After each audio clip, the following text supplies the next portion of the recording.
ওয়াল আসর, আসরে তাকাও। তোমার জীবন কিন্তু আসরের মতন, সময় কিন্তু আসরের মতন, অথবা তোমার সময়, হায়াত অনেক দাম, হায়াত কিন্তু হঠাৎ শেষ হয়ে যায় আসরের মতন।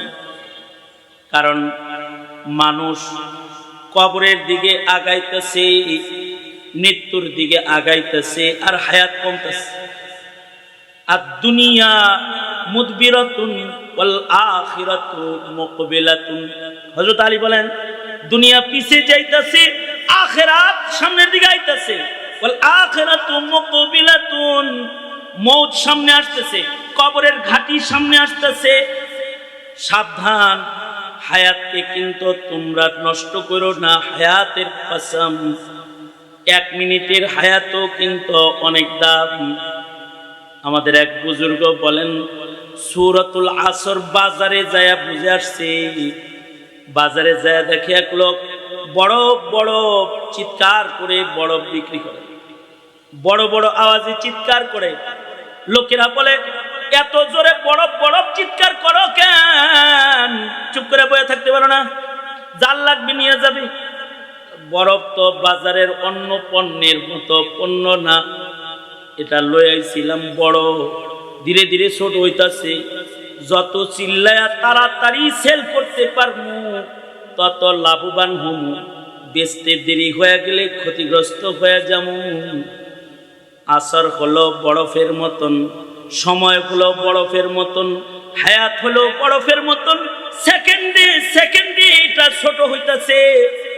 এই যে কয়েক মিনিট আগে এখানে বসছি, আমার জীবনের এই মিনিটগুলো চলে গেছে।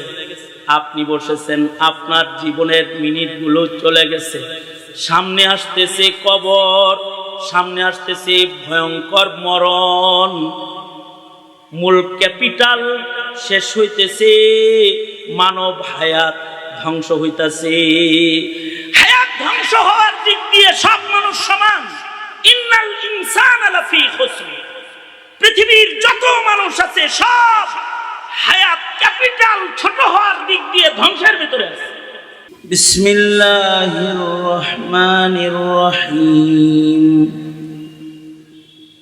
ওয়াল আসরি ইন্নাল ইনসানা লাফি খুসর ইল্লাল্লাযীনা আমানু ওয়া আমিলুস সালিহাত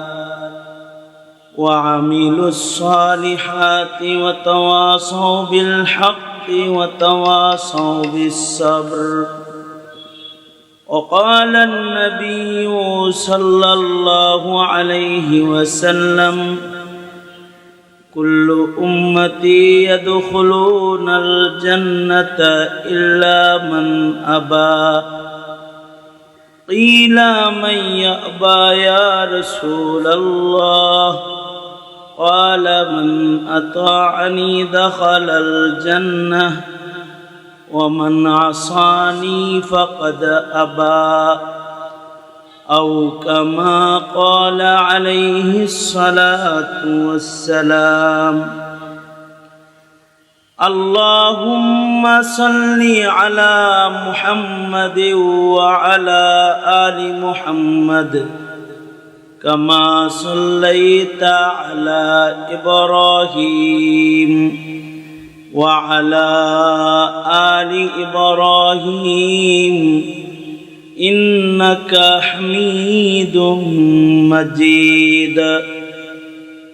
اللهم بارك على محمد وعلى آل محمد كما باركت على إبراهيم وعلى آل إبراهيم إنك حميد مجيد.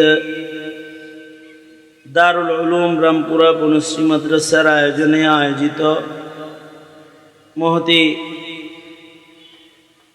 খতমে বুখারী উপলক্ষে ফারেগীন ছাত্রদের দস্তারবন্দি সম্মেলন 2025।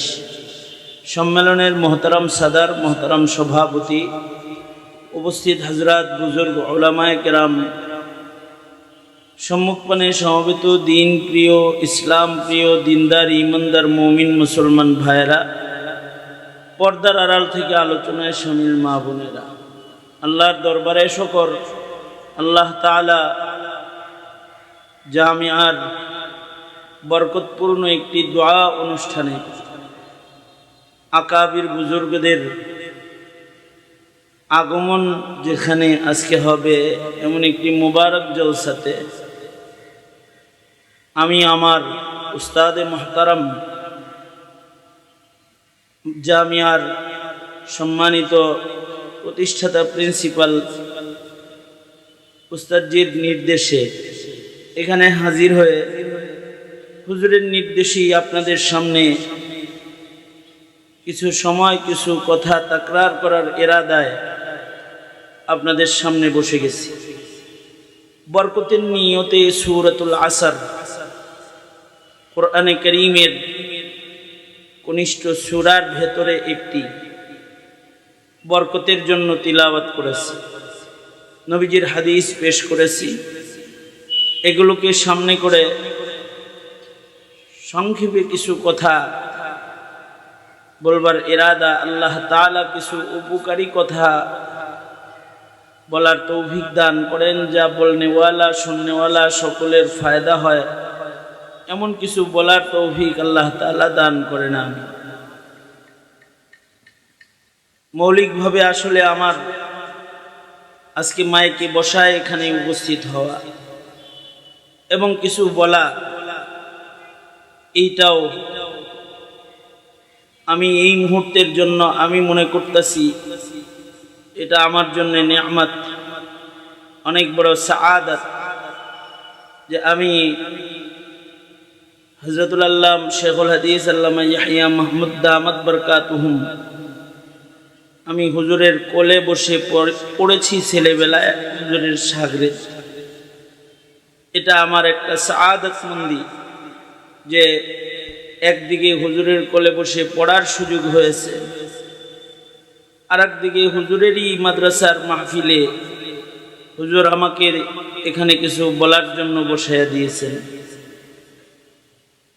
আল্লাহ পাক মুরব্বিদের হুসনে জান এবং মুরব্বিদের নির্দেশনা উভয়টাকে সামনে রেখে আল্লাহ তাআলা বাকি হায়াত কদম কদম সুন্নত মোতাবেক জিন্দগি আল্লাহ তাআলা কাটাইবার তৌফিক দান করেন, এই দোয়া সকলের কাছে চাইতেছি। সূরাতুল আসর তিলাওয়াত করেছি এজন্যে যে আলোচনা না করলেও শুধুমাত্র পড়ার মাধ্যমেও সাহাবায়ে কেরামের একটি আমলের নকল হয়ে যাবে। কারণ সূরাতুল আসর এক মুবারক সূরা, নাজিল হওয়ার দিক দিয়ে 13 নম্বর, কোরআনে কারীমের সিরিয়ালে 103 নম্বর, মক্কি সূরা, মাত্র 3টা আয়াত আছে কিন্তু ব্যাপকতা অনেক। ইমাম শাফিঈ রাহমাতুল্লাহি আলাইহি বলেন যে এই উম্মতকে আল্লাহ তাআলা সূরাতুল আসর ছাড়া অন্য কোনো সূরা যদি নাও দিত, উম্মত যদি সূরাতুল আসরের আলোকেই জীবনযাপন করত, তো সূরাতুল আসর গোটা উম্মতকে নাজাত দেওয়ার জন্য একটি যথেষ্ট সূরা। এই সূরার আহমিয়তের কারণে সাহাবায়ে কেরামের আমল ছিল, সাহাবায়ে কেরাম একজন আরেকজনের সাথে মোলাকাত সাক্ষাতে সূরাতুল আসর পড়ে শোনায়া দিতেন। সাহাবায়ে কেরাম তো আল্লাহ পাকের নির্বাচিত, মনোনীত এবং আল্লাহ পাকের পছন্দের সনদপ্রাপ্ত আল্লাহর পক্ষ থেকে মুমিনের কাফেলার নাম সাহাবায়ে কেরাম। সাহাবায়ে কেরাম নির্বাচিত, মনোনীত। নবী যেমন নির্বাচিত, মনোনীত, সাহাবী নির্বাচিত, মনোনীত। নবী যেমন কিয়ামত পর্যন্ত কেউ হবে না, সাহাবিয়াত লাসানি মসনদ, এই মসনদে কিয়ামত পর্যন্ত আর কেউ যেতে পারবে না। সাহাবায়ে কেরাম ওনারা আল্লাহ পাকের এতই প্রিয় যে আল্লাহ পাক ওনাদের মাগফিরাত, ওনাদের সম্মান, ওনাদের নাজাতের ওয়াদা কোরআনে কারীমের আয়াতের মাধ্যমে করেছেন এবং সাহাবায়ে কেরামের ঈমানের গ্যারান্টি আল্লাহ তাআলা আল্লাহর কালামে করেছেন। আল্লাহ পাক নিজে সাহাবায়ে কেরামকে উলাইকা হুমুল মুমিনুনা হাক্কা, সাহাবায়ে কেরাম প্রকৃত মুমিন এর সনদ আল্লাহ তাআলা সাহাবায়ে কেরামের জামাতকে আল্লাহ তাআলা দান করেছেন। সঙ্গত কারণেই সাহাবায়ে কেরামের যে কোনো আমল এটা আল্লাহ পাকের পছন্দিদা আমল। সাহাবায়ে কেরাম আমল করেছেন তো আল্লাহ তাআলা ওইটাকে পছন্দ করেছেন। সাহাবায়ে কেরাম কথা বলেছেন, ওনাদের কথাকে আল্লাহ তাআলা পছন্দ করেছেন। সাহাবায়ে কেরাম স্বপ্নে দেখেছেন, ওনাদের স্বপ্নকে আল্লাহ তাআলা বাস্তবায়ন করেছেন, পছন্দ করেছেন। সাহাবী মুখ দিয়া বলে আসসালাতু খায়রুম মিনান নাওম, তো সাহাবীর মুখের কথাকে আল্লাহ তাআলা আল্লাহর কথার ভেতরে প্রবেশ করায় সারা দুনিয়ার মানুষকে এটি শেষ রজনীতে সাহাবী যেমনি বলেছে সেভাবে বলার জন্য শরীয়ত বানায়া দিয়েছেন। সাহাবী স্বপ্নে দেখেছে তো সাহাবীর স্বপ্নকেই শিআরে ইসলাম বানায়েছেন। সাহাবায়ে কেরাম তাদের ঈমানের কারণে আল্লাহ তাআলা সাহাবায়ে কেরামের ঈমানের কারণে, তাকওয়ার কারণে কিয়ামত পর্যন্ত মুমিনদের জন্য শরীয়তে ইসলামকে আল্লাহ তাআলা ধীরে ধীরে ধীরে ধীরে এমন সহজ করে দিয়েছেন যে আনেওয়ালা উম্মতের জন্য শরীয়তের উপরে চলতে কোনো কষ্ট না হয়। এই ইসলামের সহজ রং, শরীয়তের সহজ রং, এটা যাদের কারণে এই উম্মত পেয়েছে তারা হলো সাহাবায়ে কেরাম রিজওয়ানুল্লাহি আলাইহিম আজমাইন। এ কারণে ওনাদের আমল হলো একজন আরেকজনের সাথে মুলাকাত হলে সূরাতুল আসর পড়ে শোনায়া দিতেন, কারণ এর ভেতরে আছে মুকাম্মাল হিদায়াত। আলোচনা আয়াত থেকে সূরা থেকে কিছু না হলেও উস্তাদের নির্দেশে বসে সাহাবীদের একটা আমল করার ইরাদায় সূরাতুল আসর আপনাদের সামনে তেলাওয়াত করেছে। আসরুন শব্দটি সূরায় আছে, এ কারণে সূরার নাম সূরাতুল আসর। আসরুনের কসম আল্লাহ তাআলা করেছেন, আসরের কসম করেছেন সূরার শুরুতে আল্লাহ তাআলা। কসম করে একটা ভয়ঙ্কর সংবাদ আল্লাহ তাআলা গোটা দুনিয়ার মানুষদেরকে দিয়েছেন। আল্লাহ পাকের কোন সংবাদ কসম করে দেওয়ার দরকার নেই বিশ্বাস্য বানানোর জন্য, যেমনটি মানুষ তার কথাকে বিশ্বাস্য করার জন্য কসম খায়।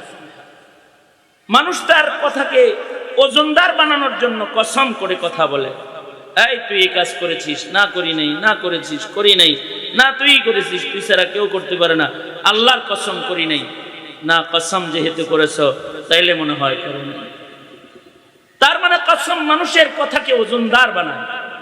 এ কারণেই মিথ্যাবাদীরাও বেশি কসম খায়, কারণ কসম দিয়ে মিথ্যাকেও সত্য বানানো যায়। মিথ্যা কথাকে কসম করে সত্য বলে চালায়া দেয়। এ কারণে অধিক কসম যারা করে তারা মিথ্যাবাদী হয়। অধিক কসম করতে শরীয়তে ইসলামে মানা। কসম যদি কেউ করে ফেলে তাহলে ওটা পুরা করা ওয়াজিব হয়ে যায়। কসম যদি কেউ ভেঙে ফেলে তো তার উপরে কাফফারা এসে যায়। গোলাম আজাদের মতো বড় কাফফারা কসম করার, কসম ভাঙ্গার কারণে শরীয়তে ইসলামে ছিল। এই কসম করে কথা খুব বেশি বলতে নাই। আর কসম করে তো কসম গায়রুল্লাহর কসম করবে না। গায়রুল্লাহর কসম আল্লাহর শান। আল্লাহ পাক কসম করেছেন, যে মখলুকটা যে জিনিসের কসম করেছেন ওইটার দৃষ্টি আকর্ষণ করে ওটার সম্মান, ওটার দাম বুঝাইছে। মানুষ তার কসমে গায়রুল্লাহর দাম বোঝানোর দরকার নেই। মানুষ কসম করবে শুধুই মাত্র আল্লাহর নামে কসম করেই কথা বলবে। কখনো করতে জরুরত হলে আল্লাহর নামে করবে। কিন্তু আল্লাহ তাআলাও যে কসম করেছেন আল্লাহর কথায় বহু কসম বিদ্যমান আছে। আল্লাহ কসম করে করে কথা বলেছেন। আল্লাহ পাকের কসম মানুষের কসমের মতো না। মানুষ যেমন নিজের কথা মার্কেটে চালাইতে কসম করে, মানুষ যেমন নিজের কথার সত্যতা প্রমাণ করার জন্য, কথাটাকে গ্রহণযোগ্য করার জন্য, কথাটাকে সত্য প্রমাণিত করার জন্য কসম খায়, আল্লাহ তাআলা আল্লাহর কথা সত্য বানাইতেও কোরআনের কোথাও কসম খান নাই, অথবা আল্লাহ তাআলা আল্লাহর কথার ওজন বাড়াইতেও কোরআনে কসম খান নাই। কারণ আল্লাহর কথা সবই সত্য। মান আসদাকু মিনাল্লাহি কিলা, আল্লাহর চাইতে সত্য বলনে ওয়ালা আর কে আছে? আর কালামুল মুলুকি মুলুকুল কালাম, আল্লাহর কথা কসম ওয়ালাটা যেমন, আল্লাহর কথা কসম সারাটাও ওইরকম। কিন্তু তারপরেও মহান আল্লাহ কখনো কখনো বস্তুর দিকে দৃষ্টি আকর্ষণ করতে বস্তুর কসম খেয়েছেন, সৃষ্টির দিকে দৃষ্টি আকর্ষণ করতে সৃষ্টির কসম খেয়েছেন। কখনো কসম করেছেন সূর্যের কসম, কখনো কসম করেছেন চাঁদের কসম, অর্থাৎ শামস সূর্যের দিকে দৃষ্টি আকর্ষণ, ওয়াল কামার কামারের দিকে দৃষ্টি আকর্ষণ, ওয়াত তিন ওয়াজ জাইতুন ফলের দিকে দৃষ্টি আকর্ষণ। দৃষ্টি আকর্ষণের লাভ কি? লাভ তো অনেক আছে, বহু রকমেরই তালিম শুধু এই দৃষ্টি আকর্ষণের ভেতরে আছে। শামস সূর্যের দিকে তাকাও, সূর্যের কসম, সূর্যের দিকে দৃষ্টি আকর্ষণ। তার মানে সূর্য যদি এত বড় হয়, তাহলে সূর্য যিনি বানাইছেন তিনি কত বড়? তার মানে সূর্যের পাওয়ার যদি এত হয় যে সূর্যের তাপে যদি জমিনে আগুন ধরে যায়, তাহলে সূর্যকে যিনি তৈরি করেছেন তার পাওয়ার কত বড়? তার পাওয়ার কত? সূর্যকে খেয়াল করো, সূর্যের কসম, কারণ সূর্যের ভেতরে তোমাদের ইবাদতের ঘন্টা লুকায় রয়েছে। সূর্য দেখে দেখে তোমরা নামাজ পড়বে, সূর্য তার গতিতে তোমাদের সেজদার ওয়াক্ত আসবে। সূর্যের দিকে তাকাও। সূর্যের যেমন কৈশোর আছে, সূর্যের ওইরকম যৌবন আছে, সূর্যের আবার বার্ধক্য আছে। উদয় হয়েছে, সূর্যটা কৈশোরে আছে, আবার মাথার উপরে চলে আসছে, তখন যৌবন, তার দিকে তাকানোর উপায় নাই, তার আলোর জওয়ানি ঝলমল করতেছে, দৃষ্টি করার মতো কায়দা নেই। আবার বিকাল হয়েছে, তো সূর্য বুড়া হয়ে গেছে, এবার তার অস্ত দেখতে মানুষ সাগর তীরে ভিড় জমায়। বুড়া হয়েছে তো, তাই এবার তারে দেখা যায়, ওর জওয়ানিতে ওর চোখের দিকে তাকানো যায় না।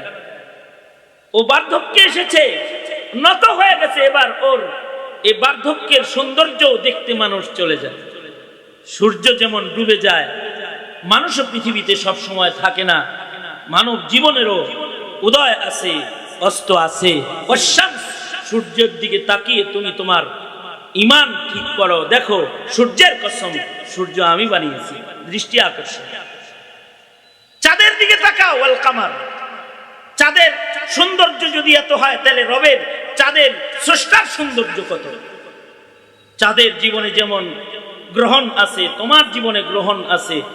চাঁদের যেমন পূর্ণিমা আছে, তোমার সুখের পূর্ণিমা আছে। চাঁদের যেমন আমাবর্ষা আছে, তোমার জীবনে দুঃখের আমাবর্ষা আছে। ওয়াল কামার, কামার তাকায়া দেখো। অথবা ওয়ান নাজম, তারকারাজির কসম, দেখো না কত বড় বড় তারকা বানাইছে, যিনি বানাইছে তিনি কত বড়, দৃষ্টি আকর্ষণ। সব তারকা এক সমান নয়, সব মানুষও এক সমান নয়, সব তারকার গতি এক নয়, সব মানুষের গতি এক নয়, সব তারকার সাজসজ্জা 24 ঘন্টা নয়, তোমার জীবনের সাজসজ্জা সারা জীবন নয়। কখনো ভেঙ্গে তুমি দুর্বল থেকে দুর্বল হয়ে যাবে। সুম্মা রাদাদনাহু আসফালা সাফিলিন, এক সময় তোমার সৌন্দর্য সব হারিয়ে যাবে, নিম্নে থেকে নিম্নে তুমি চলে যাবে। ওয়ান নাজম, এদিকে তাকাও, তোমার রবের কুদরত তাকায় দেখো, দৃষ্টি আকর্ষণ করেছে।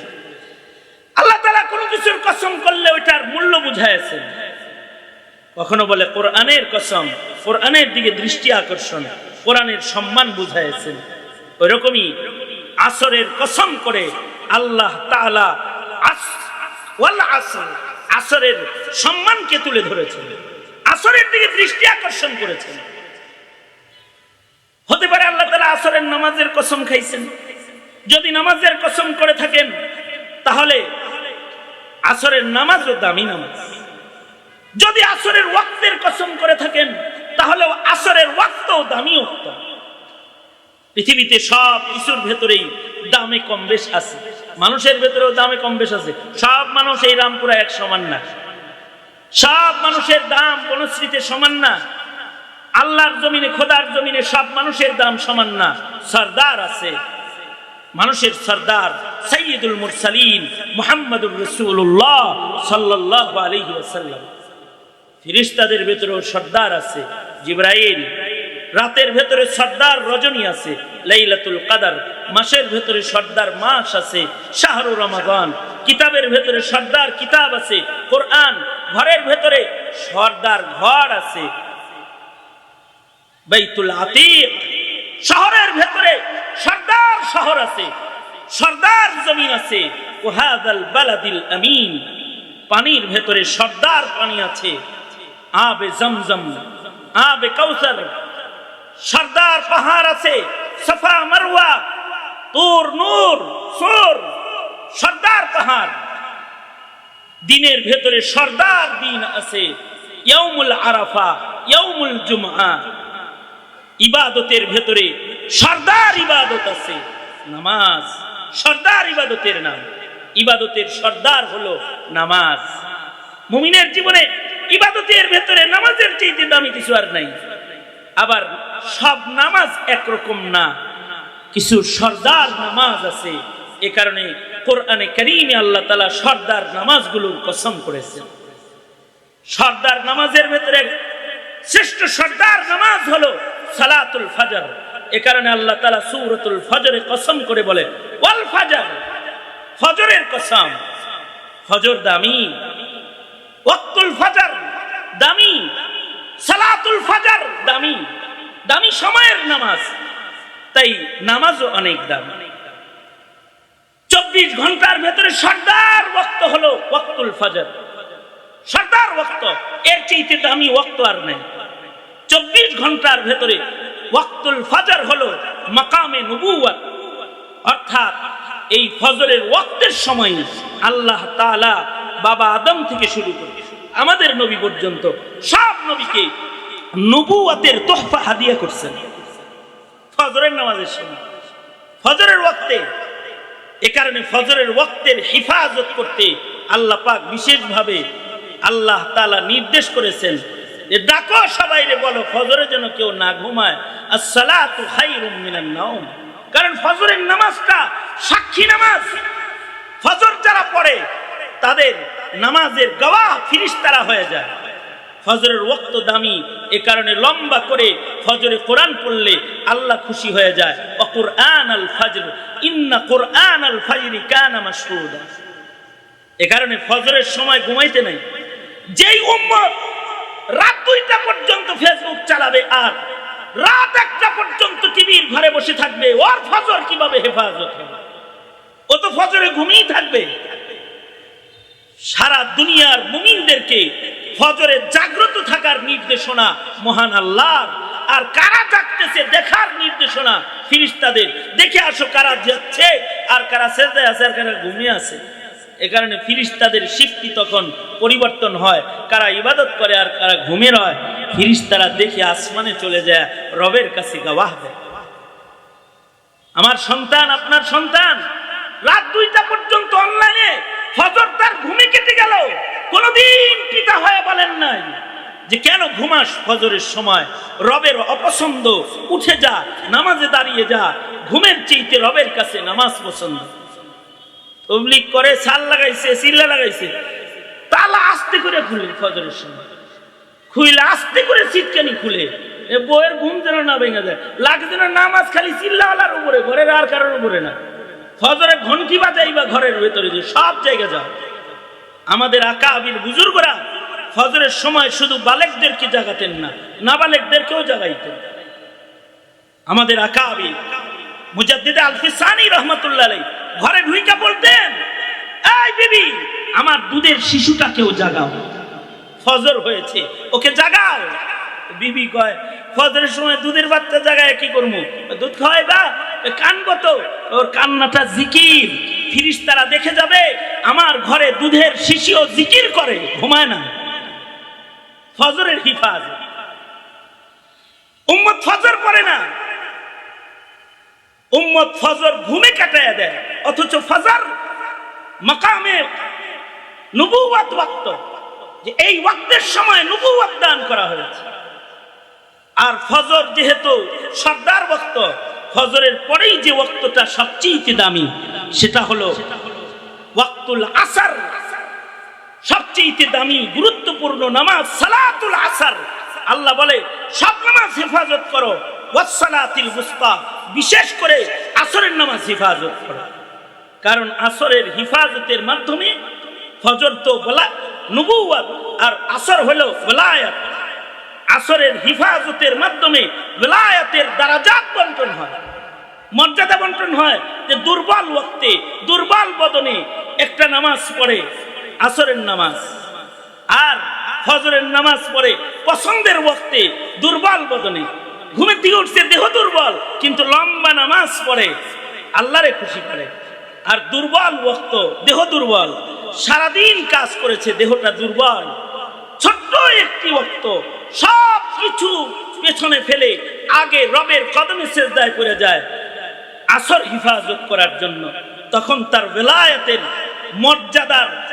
মর্যাদার উঁচু মর্যাদা আল্লাহ তাআলা তাকে দান করে যখন সে আসরের হিফাজতকারী হয়ে যায়।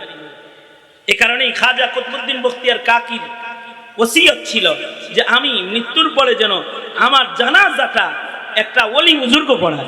খলিফারা বলে ওলি বুজুর্গর নাম বলে যান, কে জানাজা পড়াইব? কুতুবউদ্দিন বলে নাম বলি না, ওলির কাম বলে যায়, ওলির গুণ বলে যায়, আল্লাহর মাহবুব পেয়ারার গুণ বলে যায়। গুণ যার ভিতরে পাবা তারে দিয়ে জানাজা পড়াবে। কি কি গুণ?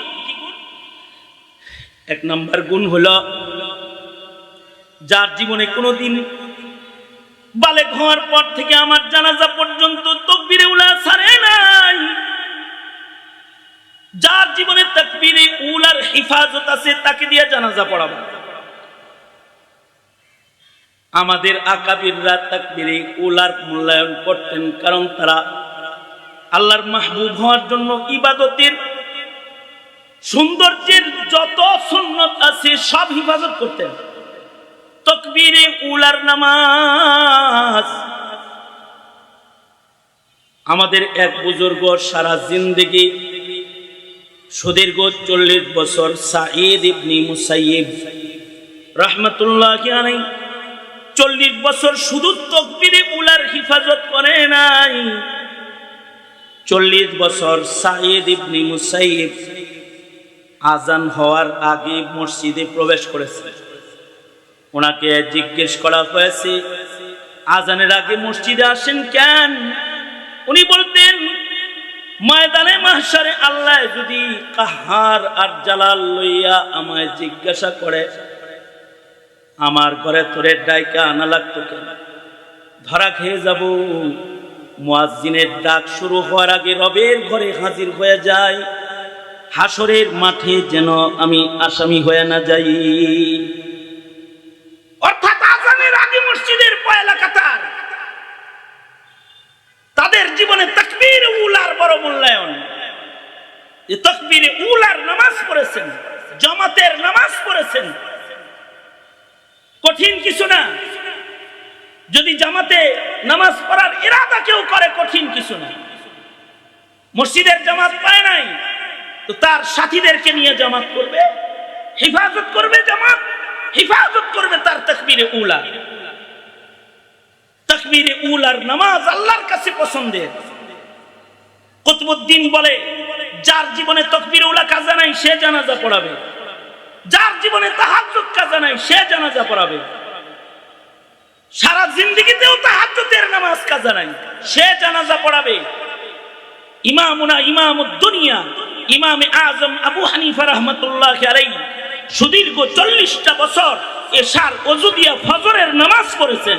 তাহাজ্জুদ কাজা করতে গিয়ে উলাইকা আবাই, উনারা আমাদের পূর্বপুরুষ, যাদের জীবনের কোন রাতের তাহাজ্জুদ কাজা নাই। কুতুবউদ্দিন বলে ৩ নম্বর শর্ত, চোখ দিয়ে কখনো পরনারী দেখে গুনার কল্পনাও করে নাই। ৪ নম্বর শর্ত, আজব শর্ত, আসরের নামাজ তো তার কাজা নাই, তার জীবনে আসরের সুন্নতটাও কাজা নাই। যার জীবনে আসরের সুন্নত কাজা নাই সে আমার জানাজা পড়াবে। ইন্তেকালের পরে ঠিকই এলান হয়ে গেল, ময়দানে জমায়েত, সব মানুষের সারখাম নিচা মাথা করে কান্তাছে সবাই, কারোর জানাজা পড়ানোর হিম্মত নাই। কিন্তু একজন রাজনীতিবিদ সুলতান শামসুদ্দিন আলতামাস রহমতুল্লাহ আলাইহি নিজের কদম সামনে বাড়াইয়া দিয়ে বললেন, বুজুর্গ আল্লাহর জান্নাতে যাইতেছেন আর আরেকজনের গোপন আমলকে ফাঁস করে দিয়ে গেলেন। সারা জিন্দেগি গোপন করেছি এই ইবাদতগুলো, আপনার জানাজা পড়াইতে আজকে ফাঁস করে দিলাম, আমাকে ময়দানে মাহশারে শাফাআত করতে ভুলে যান যদি আমি ধরা খেয়ে যাই। এই হইল আসরের হিফাজত। ওয়ালা আসর, আল্লাহ পাক সূরার শুরুতে আসরের কসম করে বলে, আসরের দিকে দৃষ্টি আকর্ষণ। তার মানে আসরের ভেতরে কিন্তু তোমার জিন্দেগির ইবাদতের বেলায়েতের মাপকাঠি লুকায় রয়েছে। সুতরাং আসর খেয়াল করো, আসর দুর্বল ওয়াক্ত অবহেলা করবা, সাথে সাথে কাজা হয়ে যাইব। অবহেলা করলে হঠাৎ দুর্বল ওয়াক্ত সূর্য ডুবে যাবে। বাস থেকে কেবল নাম বাসায় যায় পড়ি, রিক্সায় চড়ে যানজটে আসর দাফন হয়ে যাবে। সামান্য অবহেলা করবা তো ডুইবা যাবে বেলা। সুতরাং আসরটা দুর্বল ওয়াক্ত, বিশেষভাবে দেখে শূন্য এটাকে আদায় করো নামাজি। ওয়াল আসর, আসরের কসম হতে পারে, ওয়াল আসর হায়াতের কসম, কালের কসম, দুনিয়ার মানুষ। ওয়াল আসর, আসরে তাকাও, তোমার জীবন কিন্তু আসরের মতন, সময় কিন্তু আসরের মতন, অথবা তোমার সময়, হায়াত অনেক দাম, হায়াত কিন্তু হঠাৎ শেষ হয়ে যায় আসরের মতন। কারণ মানুষ কবরের দিকে আগাইতেছে, মৃত্যুর দিকে আগাইতেছে, আর হায়াত কমতেছে। আর দুনিয়া মুদবিরাতুন ওয়াল আখিরাতু মুকবিলাতুন। হযরত আলী বলেন, দুনিয়া পিছে যাইতেছে, আখিরাত সামনের দিকে আইতেছে। ওয়াল আখিরাতু মুকবিলাতুন, মওত সামনে আসতেছে, কবরের ঘাটি সামনে আসতেছে। সাবধান, হায়াতকে কিন্তু তোমরা নষ্ট করো না। হায়াতের কসম, 1 মিনিটের হায়াতও কিন্তু অনেক দাম। আমাদের এক বুজুর্গ বলেন, সূরাতুল আসর বাজারে যায়া বুঝে আসছে। বাজারে যায়া দেখে এক লোক বড় বড় চিৎকার করে বরফ বিক্রি করে, বড় বড় আওয়াজে চিৎকার করে। লোকেরা বলে, এত জোরে বরফ বরফ চিৎকার করো কেন? চুপ করে বসে থাকতে পারো না? জাল লাগবে নিয়ে যাবে। বরফ তো বাজারের অন্য পণ্যের মতো পণ্য না, এটা লই আইছিলাম বড়, ধীরে ধীরে ছোট হইতাছে। যত চিল্লায়া তাড়াতাড়ি সেল করতে পারমু তত লাভবান হমু, বেচতে দেরি হয়ে গেলে ক্ষতিগ্রস্ত হয়ে যাবো। আসর হলো বরফের মতন, সময় হলো বরফের মতন, হায়াত হলো বরফের মতন। সেকেন্ডে সেকেন্ডে এটা ছোট হইতাছে। এই যে কয়েক মিনিট আগে এখানে বসছি, আমার জীবনের এই মিনিটগুলো চলে গেছে। আপনি বসেছেন, আপনার জীবনের মিনিটগুলো চলে গেছে। সামনে আসতেছে কবর, সামনে আসতেছে ভয়ঙ্কর মরণ। মূল ক্যাপিটাল শেষ হইতেছে, মানব হায়াত ধ্বংস হইতেছে। হায়াত ধ্বংস হওয়ার দিক দিয়ে সব মানুষ সমান। ইন্নাল ইনসানা লাফি খুসর, পৃথিবীর যত মানুষ আছে সব হায়াত ক্যাপিটাল ছোট হওয়ার দিক দিয়ে ধ্বংসের ভিতরে আছে। কিন্তু ওই মানুষগুলার ধ্বংস নাই হায়াত শেষ হলে। যে মানুষগুলার ভেতরে ইস্তেসনা তারা যেই মানুষগুলার ভেতরে চারটি সিফাত থাকবে, তাদের মরণ কাছে আয়া পড়লে সমস্যা নাই। একদিকে তাদের মরণ আসবে, তাদের দুনিয়ার হায়াত ক্যাপিটাল শেষ হবে, কিন্তু আখিরাতের স্থায়ী হায়াত তার হাতের মুঠোয় চলে আসবে।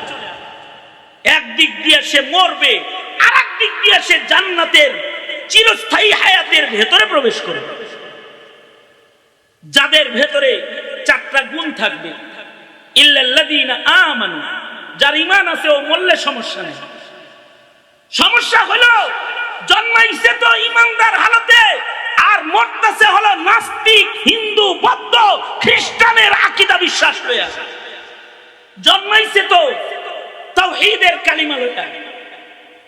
এই যে ধ্বংসের দিকে যাইতেছে, মরণের দিকে, তখন ঈমানটাই নাই। যদি মরণের সময় কারোর ঈমানই না থাকে, ও তো বরবাদ হয়ে গেল, ওর মরণের জন্য দোজখ দরজা হয়ে গেল।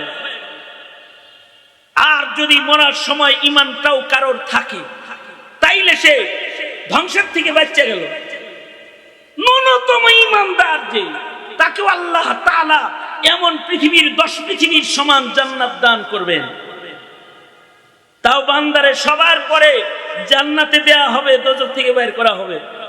এই ন্যূনতম ঈমানদারও ধ্বংসের থেকে বেঁচে যাবে, যে দোজখ থেকে তাকে বের করে আল্লাহ যখন তারে জান্নাতটা দিবে আর বলবে, ও ঈমানদার, এই যে তোর তো কোনো নেক আমল নাই, শুধু ঈমানটা আছে, এই জান্নাতটা তোকে দিয়ে দিলাম, এটা দুনিয়ার সমান।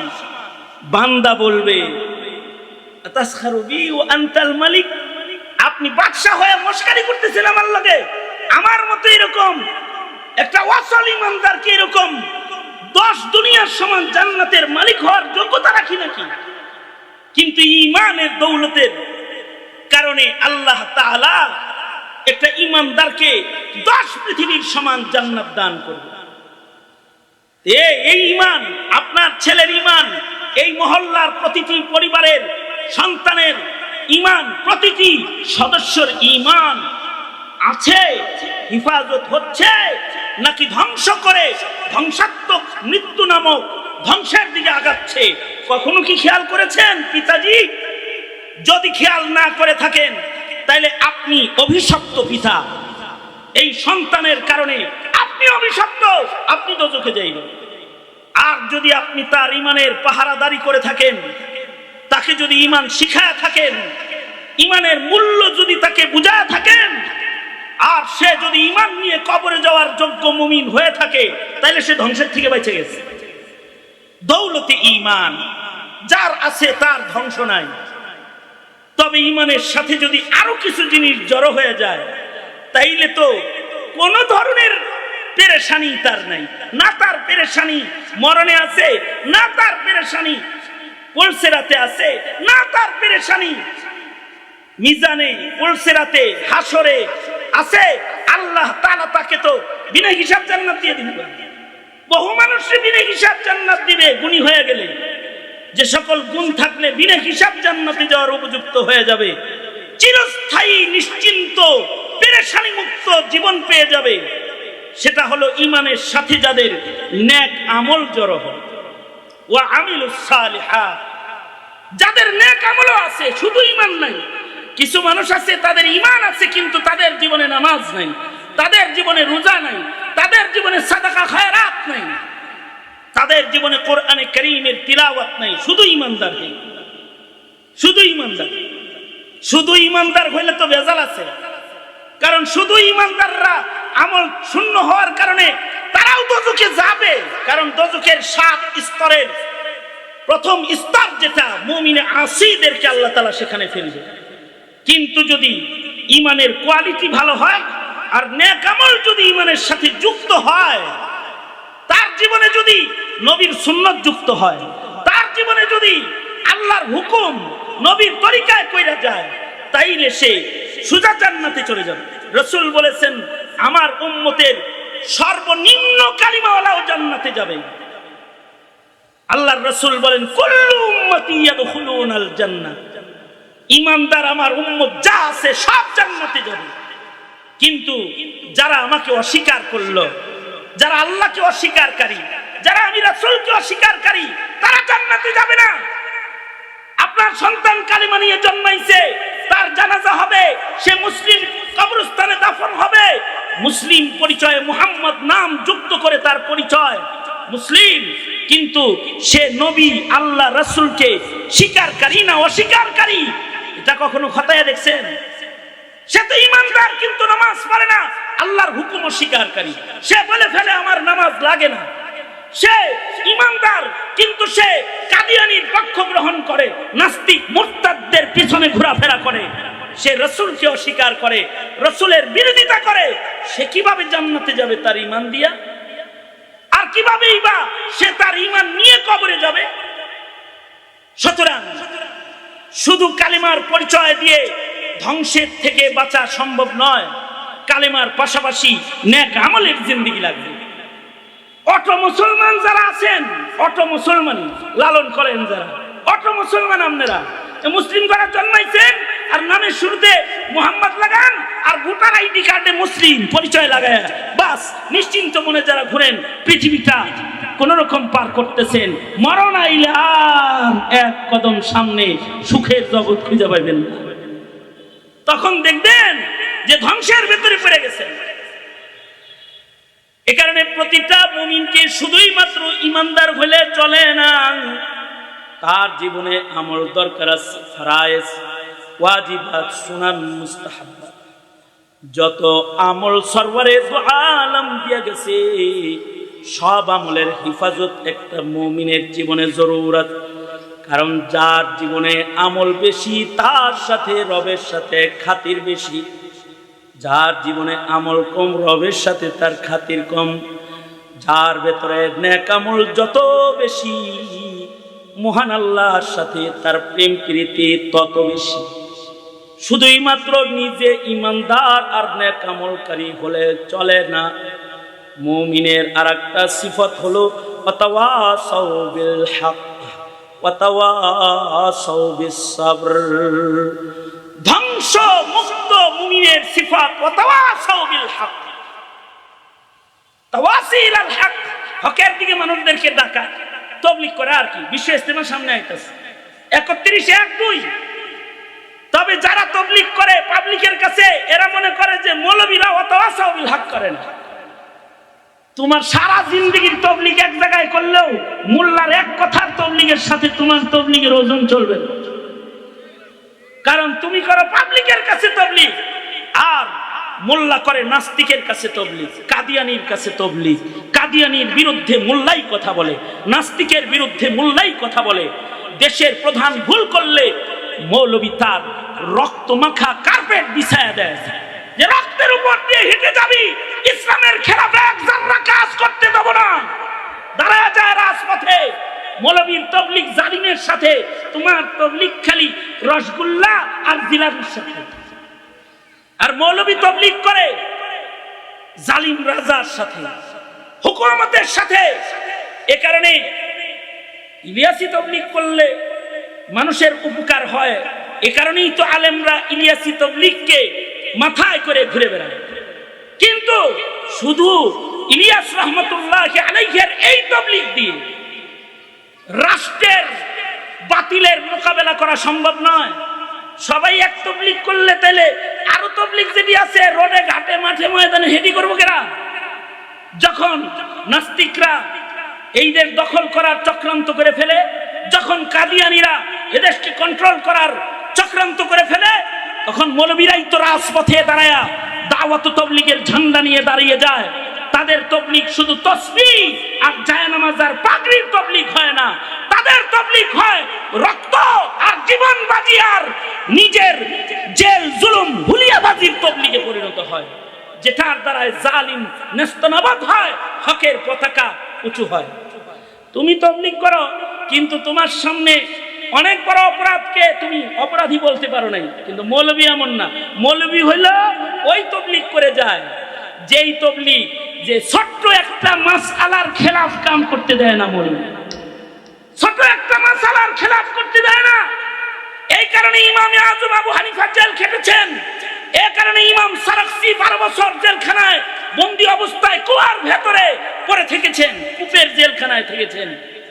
কি হক কথা কয়া যে হাল সময়ের নেকুকার মুসলিম বাদশা বান্দির সাথে নিজের যৌন চাহিদা পূরণ করবে। ইমাম সারাকসি বললেন, মাসিক হওয়ার আগে না, বাদশা এত পাগল হলে চলবো না। এই বাচ্চার মাসিক হবে, তারপরে এই বান্দির সাথে আপনার যৌন চাহিদা পূরণ করা যাবে, এর আগে না। তুমি এরকম ফতোয়া বাইর করার চাকরি তোমারে দিছিলাম, যাও জেলখানায় যাও। আমি একটা হালাল জিনিস বান্দির কাছে নিজের খাহেশ মিটামো, আল্লাহ দিছে হালাল, তুমি নিচের মশলা খুঁজে বের করো যে মাসিক হওয়ার আগে কাছে যাওয়া যাবে না, অতদিন অপেক্ষা করতে করতে আমি মরি আর ওর আর এক জায়গায় বিয়ে হয়ে যায়। বাস খেপে গেল, মৌলবীর উপরে খেপে গেছে। এক মাসআলা মানে কোন হালাল আমলকে খেলাফে সুন্নাত জায়গায় যেতে দিচ্ছে না মৌলবী সাহেব। ইমাম সারাকসি 12 বছর জেলখানায় রয়েছেন। তবে আমাদের আকাবির আবু আজদাদরা জেলখানার থেকেও খেদমত করেছেন। এই জেলখানার কূপের ভেতর থেকে হানাফি উসুলের তাকরীর করেছেন, আর ছাত্ররা জেলখানার উপরে কুয়ার উপরে বসে তাকরীর লিখেছে। মাবসুতের 12 খণ্ডের তাকরীর 12 বছর জেলখানার থেকে ইমাম সারাকসি করছে, আর উপরে এটা লেখা হয়েছে। তারা জেলখানায় বসে ইলম বিতরণ করেছে। কিন্তু তুমি মুসলমান হয়ে নাস্তিকের কারিকলাম ধরো আর ইলম মিটাইবার চক্রান্তকারীর দলে যায় যোগদান করো, তুই কেসে মুসলমান হয়ে রে? তুই কোন মুসলমানের খাতায় তোর নাম? অথবা সাউবিল হক, হকের কথা বলবি। হ্যাঁ, হক বলতে গিয়ে যদি কখনো শহীদ হতে হয় শহীদ হবি, অথবা সাউবিস সবর, সবর ইবাদতের, সবর গুনাহ থেকে বাঁচার সবর, আর ধৈর্যের চরম পরাকাষ্ঠার সবর। এগুলোর মাধ্যমে একটা মানুষ সালেহ এবং মুসলিহের খাতায় নিজের নাম লেখাবে। যারা এমনটি হবে তাদের ভয় নাই, তারা মরার সাথে সাথে আল্লাহর জান্নাতের দস্তরখান আর চিরস্থায়ী হায়াত আর সুখ শান্তি তাদের কদমে চুম্বন করবে। মুহতারাম হাজিরিন, উস্তাদ জির নির্দেশে বসে সূরাতুল আসর সামনে করে আসরের সালাতের আজানের পূর্ব পর্যন্ত যে কথাগুলো বললাম, আসরের নামাজকে হিফাজতের তাগিদ জানিয়েই আমি আমার সংক্ষিপ্ত কথা এখানেই ইতি টানছি। जो कुछ हुआ या रब तेरे करम से हुआ, जो कुछ होगा तेरे करम से ही होगा।